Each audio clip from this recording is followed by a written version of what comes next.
Hey, guys. Altovise here, your voice manager. I unmute the voice of women who are ready to speak up about what has kept her silent for way too long. I'm super excited about this episode. You guys know that we're highlighting the amazing women who are doing some powerful things all throughout the world, but we're doing it here through the SpeakEasy podcast. National Women's Month. And so highlighting these stories, not just because of what they're doing and who they're helping, but also because we know some women that may be listening in, you're saying, I want to know how I can help. And maybe some things they share will definitely help you. With that being said, I want to say hello to my guest. Hello, Laura. How are you? Hello, Altovise. Thank you. I'm very, very well. Thank you. How are you? I'm doing great. So I'm excited to have you on as a guest today. But before we jump into today's topic about talking about your story, I would love for you to share a tidbit about you so that way the studio audience can get to know who you are. Sure. Well, my name is Laura Formentini. I'm joining you from Rome, Italy. And what I like to do is I like to discuss my personal story and how I went from completely disempowered to being an author, a nonprofit photographer, a fundraiser, and how I've decided to sell most of my possessions and live freely, just like a nomad, and how I've met the most amazing people who have come out of some of the most difficult circumstances, and I would love to share their stories as well. Love that. So one of the things that really stood out to me when it came to your story, Laura, was you being able to co-found the animal sanctuary in Sicily and also raising the money to renovate an entire orphanage in Kenya.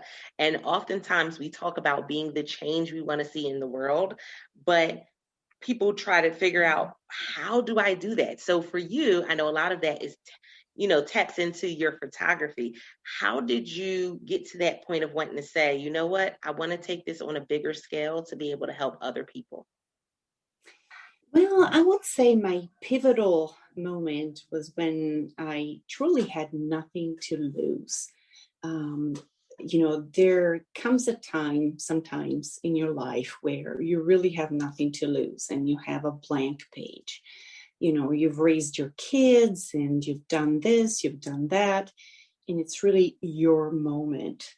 And so my pivotal moment was truly when I had nothing to lose. My kids were grown and in college. I was divorced. My parents had died. And really nothing of my previously lived life appealed to me anymore. And I was really ready for a major change.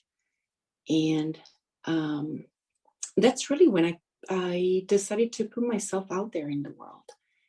So after I dropped my son in college in Prague, in the Czech Republic, I took a major trip to Africa that lasted about 6 weeks.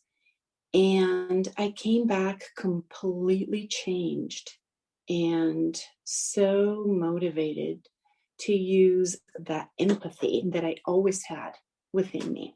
Okay. And so my story was all about centering on what I wanted and what finally I could do with my life, and that voice, that empathy, that compassion that I had inside. And so I decided to follow that voice. And it's a story about major life changes being preceded by major chaos and uncertainty. Those are the pivotal moments. One of my favorite people, Peggy Oki, the skater and surfer, said, "Follow your heart with vision and actions, create your own folds, and you will connect with your purpose in life." I believe that loving action heals the heart, and it really does work. I have journeyed through it all, and I'm able to recount it, and I feel that I have been blessed with all of these experiences for a reason, to be the witness that we can overcome darkness. And so I've been working on nonprofit photography, on writing about these amazing people I have met throughout my journeys. And yes, and I've been fundraising as well, and it's been incredible. I think we all have this gift inside to give. And it's so important to really focus on the beauty of being here, the beauty of being able to share our gifts with the world. Oh, I love that. When we think about the impact that we can have on the world, we never really know how big it can be. Like, we never know to what extent it will be. Like, we have an idea of what we want to do. But man, when we plant that seed in the ground, you can't really count how many fruit are going to be on the tree when that seed grows, to full term. And so with that being said, what has been one of those memorable moments for you that really made you go, wow, I didn't know that would happen? Well, one of the moments was when I took a trip to Kenya and with a friend, and he said, "Hey, would you like to come up to the orphanage? There's an orphanage out here about 40 minutes outside of Nairobi." And so I met with this amazing woman, and she was the founder of this children's home. And when I met with her, she was just always smiling, and she was wearing this beautiful, sunny, colorful dress. And she came out of she had a background where she was very poor, but she had so much love to give. And she decided to adopt one child from the slums of Nairobi, and then again another one, and then 3 and 5 and 6 and 10 and 20. And before she knew it, she ended up adopting 100 plus children.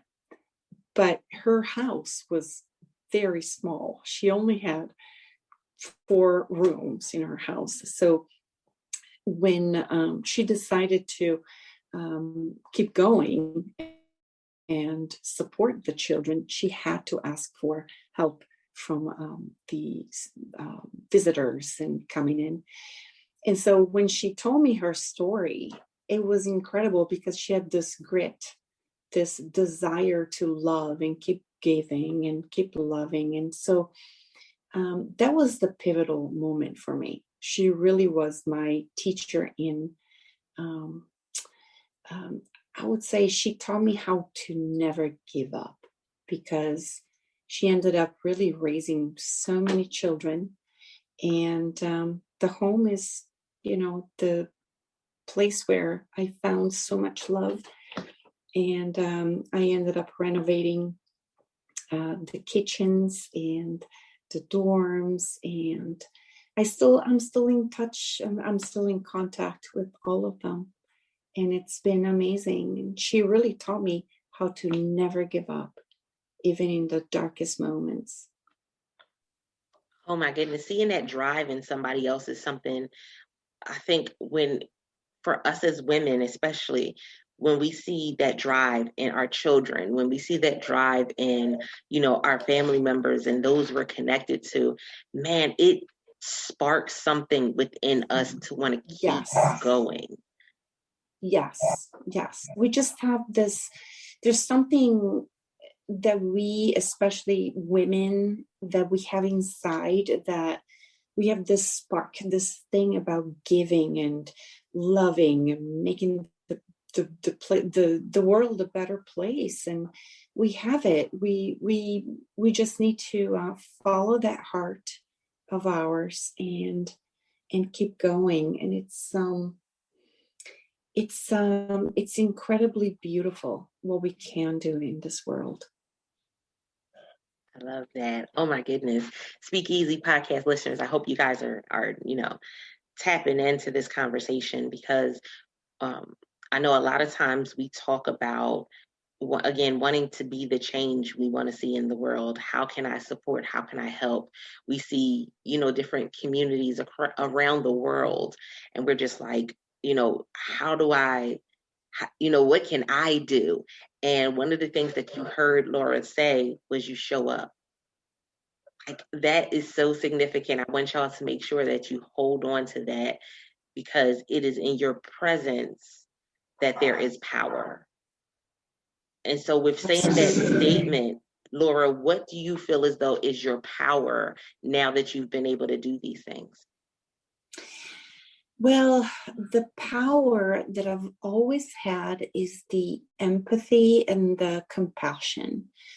But, as women, I think we all have, even if you're a woman with no children, you're still holding that compassion and that empathy with inside of you because it's part of being a woman. You're a giver naturally. And so I would say it's that the power, the superpower is really the compassion and the empathy. And it's putting that compassion and empathy into action. So whatever inspires you to put empathy or compassion into action, it could be helping animals. It could be, giving voice to the voiceless. For instance, you could sponsor a child. I've been sponsoring more than 40 kids over about 17 years. And it's been such an amazing experience. It just, it fills your heart. We as women are so sensitive. We need that connection. And a lot of times we can find that sensitive connection with men. We need to have something that is just very feminine. And the femininity that belongs to us can be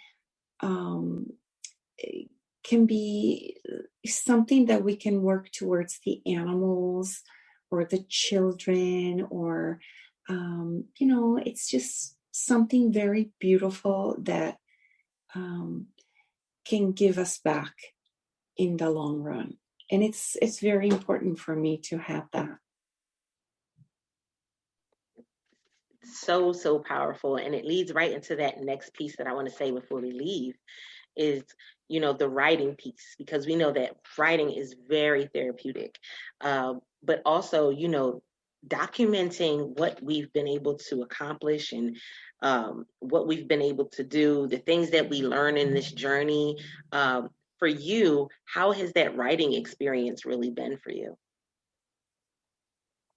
It's been very cathartic because I've been traveling all over the world. I've been to Africa and Costa Rica and South America. And, besides being a nonprofit photographer, it's been an amazing experience to just really be able to give and to express myself and to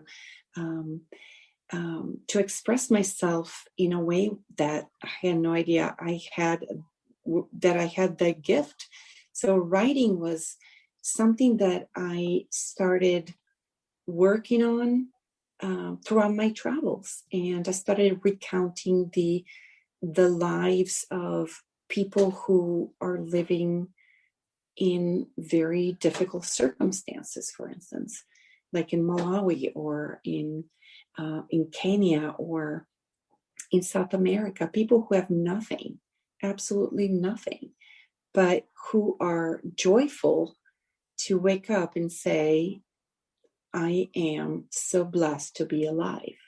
And so writing has been very cathartic, and I really, really recommend writing and journaling. If you're not able to travel, to journal and express your feelings and put those feelings onto paper and really express yourself. Don't keep everything inside. Express yourself. That was a great tip. I thank you so much, Laura. SpeakEasy listeners, listen, this has been an amazing episode, and I want you to connect with Laura for more information about what it is that she does, who it is that she is, and so that way you can tap into not just being a support for her, but also congratulating her. Give women their flowers while they are yet living, not just afterwards. We want to make sure that we are celebrating our women and what we've been able to do, not just in our own lives, but what we're able to do for others as well. So Laura, let them know where they can find you at online.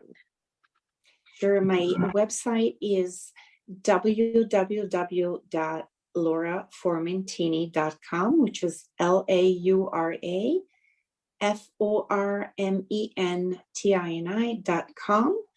And I'm also on Instagram at author Laura Formentini.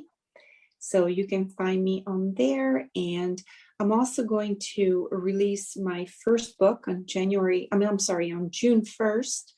And the name of the book is 21 Olive Trees. I love that. Oh my goodness. SpeakEasy listeners, again, make sure that you are listening in. Make sure that you are tapping in. We want to know, how this episode resonated with you. So make sure that you join the conversation. bit.ly/World Voice Community. And until next time, guys, don't forget to press it out. See ya.